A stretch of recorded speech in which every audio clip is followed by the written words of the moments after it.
This episode was jokes. I'm not gonna lie, I enjoyed it. I'm not sure if it was real or if it wasn't. Anyway, let's get into this.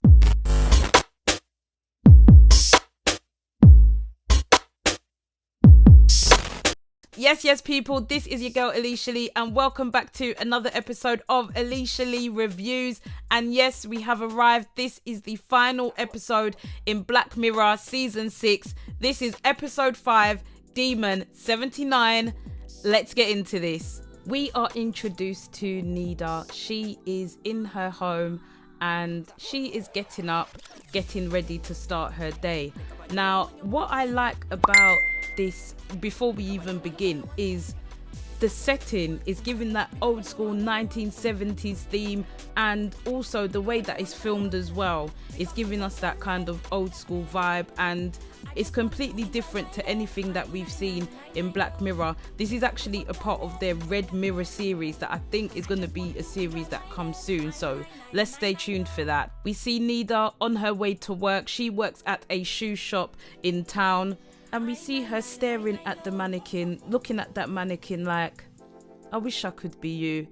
And I don't know, for me that's, Nida. Anyway, we're going to get into Nida and see what's going on with her. We see that Nida is on lunch, and that is when her rude colleague comes and basically says, there's a customer. I'm on my lunch, and the rude girl is like, yeah, well, I need to start my lunch and it's going to cut into my time. No. This is what I can't take. Feisty. Now, the customer happens to be a person in town that is known to have killed his wife, and Nida is very reluctant to serve him, just like this idiot colleague was. But Nida, being the professional girl that she is, she goes out there and does her job. And this rude colleague says, everybody deserves shoes, Nida. Go and do your job. I said, number one, Nida's better than me, because number one, I'm telling you now, no one and nothing is cutting into my break. How dare you? You're the one. It's your luck. You deal with that customer. Once my lunch is finished, I will get out there. Don't tell me about go out there and go and deal with the customer cutting into my good food. Out of order. Nida goes out there, does her job, and yeah, it's very awkward. And the guy is acting very strange, but Nida does her best to remain professional, and she makes a note of his name where he tries to ask for her number as well while she's giving him the receipt. She then goes to strangle him, and she's enjoying the strangling, but it's just a daydream. She's literally daydreaming. I thought, what, Nida? You're on that kind of time, yeah? But no, she was just daydreaming and imagining that's what she is going to do to him. She gives him his receipt and he goes away. She puts the shoes on hold, and that's when the idiot colleague, we're going to call that girl idiot colleague because she a idiot. And that's when idiot colleague comes back after having her dry up sandwich.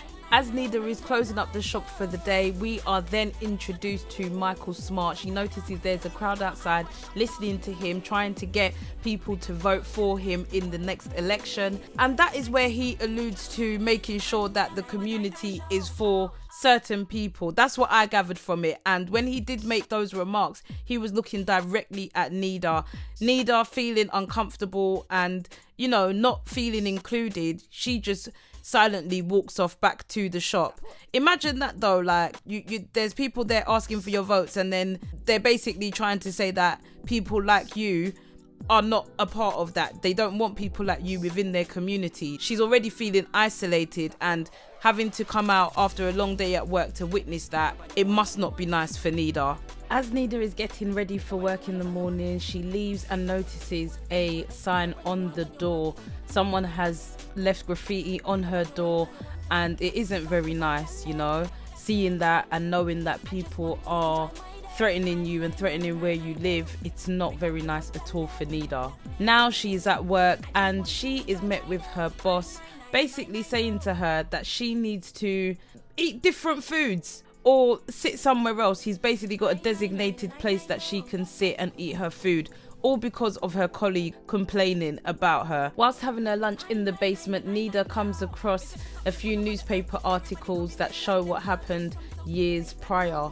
and also mentions a Mayday celebration, a disappearance and a fire. Now as she does this, she actually pricks her finger and it starts to bleed. She then goes into a drawer and then picks up the domino looking object, and later on we get introduced to that demon that is attached to what they call the talisman that we call the domino. That demon's name is Gaap, and he makes himself known when Nida is back at home and she picks up the talisman, and she starts hearing these voices from it, and that automatically scares her. After Nida accepts Gaap's request, he explains that they are now tethered together and they need to complete this task of killing 3 people before there is a massive catastrophic event, i.e. the end of the world.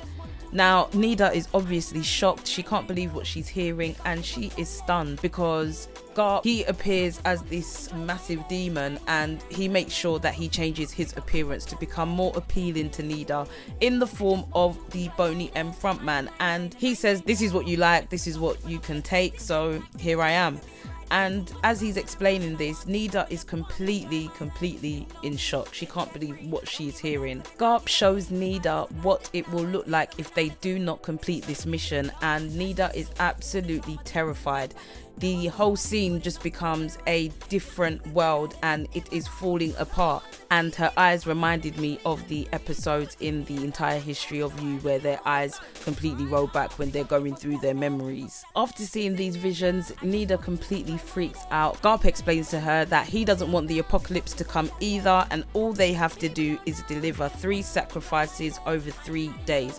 Nida runs out the house, but everywhere she seems to run, Gaap is there. Nida ends up running by a riverside and ends up meeting a man who is walking his dog. This is where Gaap tries to entice her to say, you know, this could be the perfect one. And he also mentions some of the things that that man has been doing to his daughter, which absolutely infuriates Nida and leads her to, yes, she kills him. Now, there was a brick in her hand all of a sudden. We don't know how or where she got this brick from, because Gaap was like, yeah, just use that, like, what's in your hand. And she looks down and sees that she's got the brick, and that is what she used to kill this man. And that is her first killing, that is her first sacrifice, and the poor dog just has to run away and go back home because his owner is no more. He ends up falling into the river, and Gaap is so pleased that she has delivered her first sacrifice.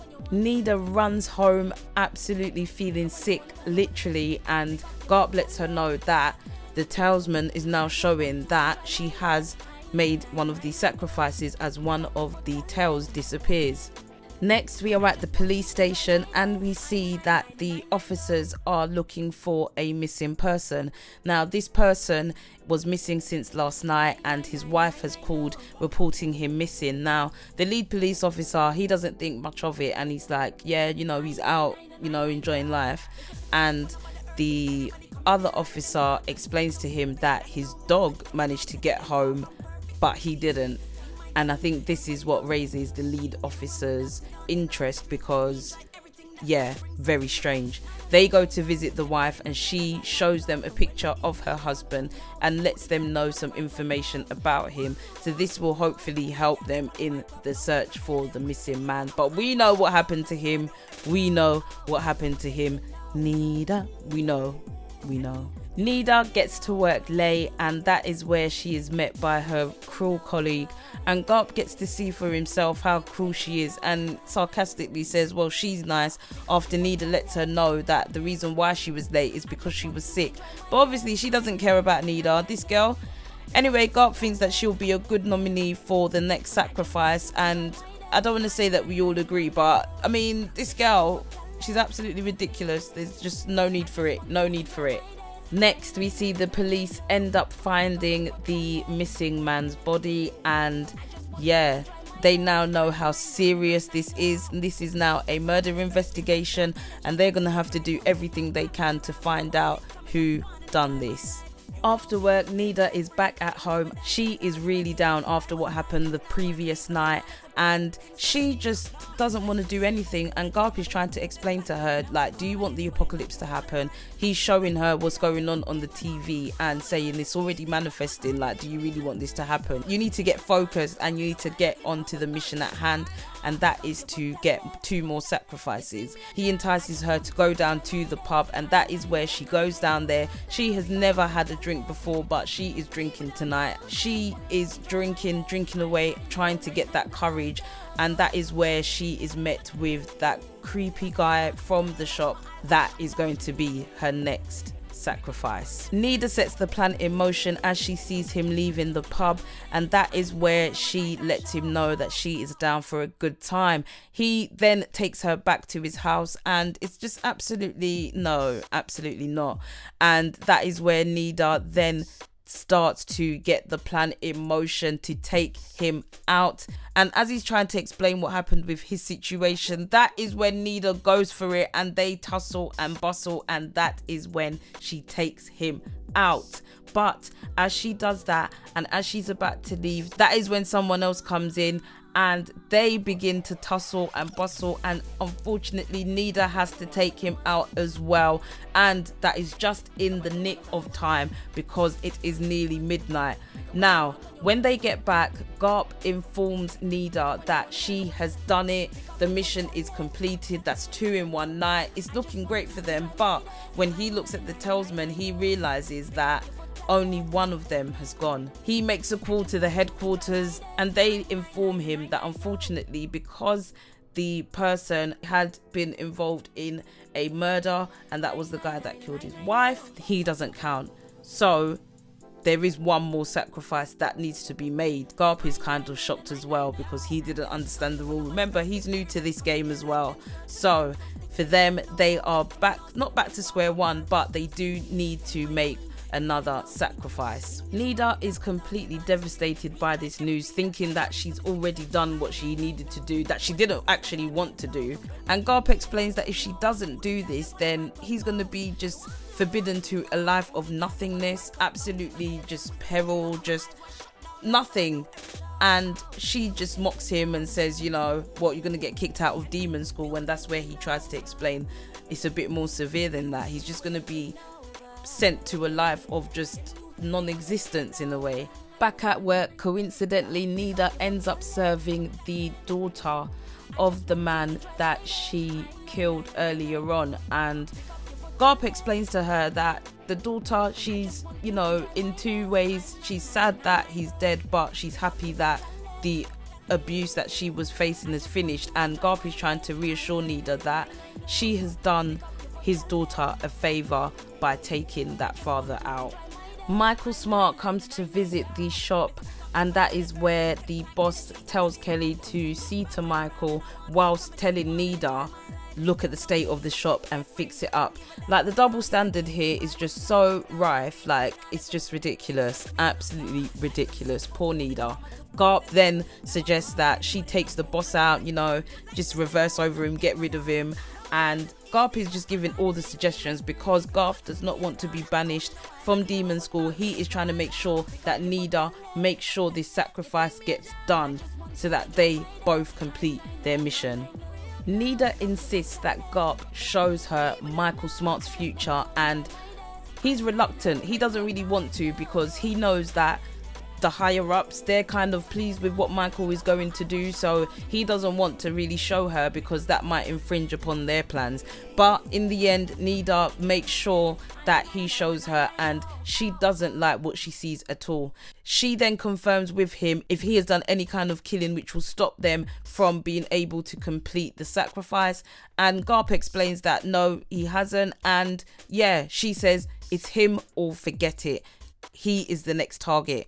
Gaap really tries to insist on it being Vicky, her colleague, or her boss, but no, Nida is insistent that it will be Michael Smart or nothing at all. The body of Keith Holligan and his roommate were found at the house, and the detectives are starting to work and try and put 2 and 2 together. Now they find a tape which says making love, and I think the detective knows that from this it's likely that a lady was involved and someone was around.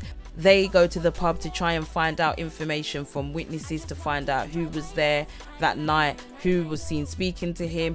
And one of them lets them know that Nida was there. She was backing quite a few drinks and it was quite strange for her to be there. So the detectives are put onto Nida's path. The police go to visit Nida and she does a very good job of not putting too much suspicion on herself. Even though the detective knows that something isn't right, he doesn't have much to go on at the moment. So Nida lets them in, they have a chat, and then the detective says, you know, if you know anything, do get in touch and let us know. Nida is now on the mission. We see that Michael Smart has just finished giving a speech. Nida is ready to go and follow him. She starts to follow Michael, but we see that the detective is following Nida.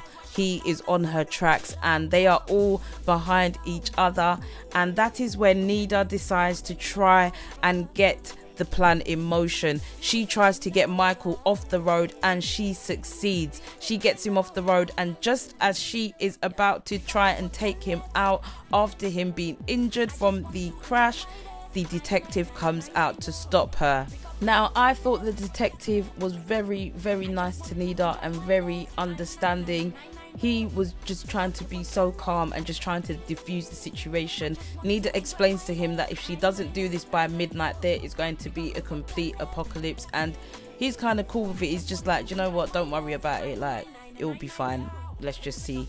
And that is where he takes her back to the police station and they start to interrogate Nida, and Nida explains what she's been going through. And I think the officers kind of come to the conclusion that maybe Nida has been suffering from some sort of mental health issue. I like the way that they were delicate and they were just asking her the questions and just trying to figure out and get as much information from her as possible, just to kind of give them a idea of where her mind state is currently. During the interrogation, Nida is looking at the clock and she explains that with Chris, that's the person that passed with Keith, he wasn't, you know, meant to be there. It was just meant to be Keith, but Keith's one wasn't included, which wasn't fair. And I know the police officers are thinking, what is going on? The police officer brings out what Nida thought was the talisman, and it happens to just be a domino. It doesn't show the 3 lines anymore.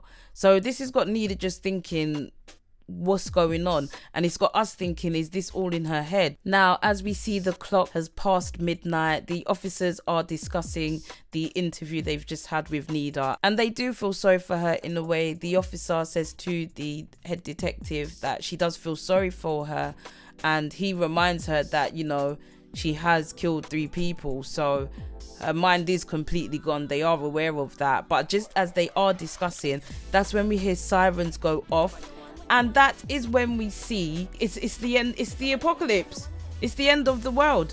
They all go towards the window and there's just sirens going off. All the detectives start walking towards the window, and even Nida is thinking, what's going on? And that is when Gaap appears and just lets her know basically that they failed. Nida looks out the window and she can see that things are popping off. He says to her, you know, do you want to go with me? And she's like, yeah, why not? Walk into the apocalypse sunset. And we end on that note. That is how we end Black Mirror episode 5 and the season finale. These two just walking off into the apocalypse. Now, I don't know if this is in Nida's mind. I don't know if this really happened. And I think that is the question that we are left to answer. Was this real? Did Nida really need to do those sacrifices to do the mission? Are her and Gaap going into the abyss of nothingness?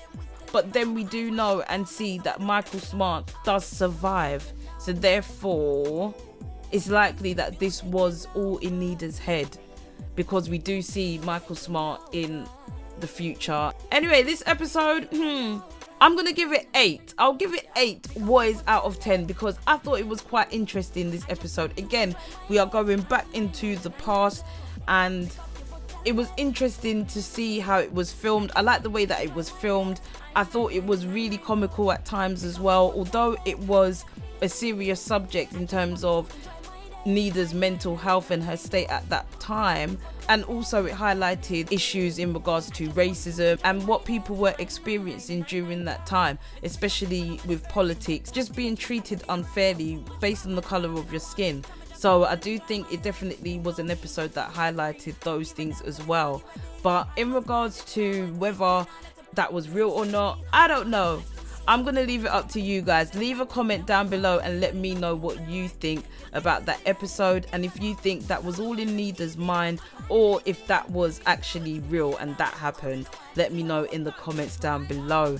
But yes, people, delayed but not denied. Thank you so much for your patience on this episode, season 6, episode 5 of Black Mirror. It has been an absolute ride. I have enjoyed each and every episode, and I hope you have too, and I hope you've enjoyed these reviews as well. Next we'll be reviewing Top Boy. I am so ready for it. I can't believe it. We are finally here, and I'm not really ready to say bye to Top Boy, but you know, let's see what this final season is giving. But yes, people, that is it for this video. Make sure you hit the like button, hit the subscribe button, hit the notification bell, share with your people them. Let them know what we've got going on over here on Aleisha Lee Reviews. And yeah, I will catch you in my next video. Don't know. Boy. People don't know. I just want to enjoy my day. So live your life, girl.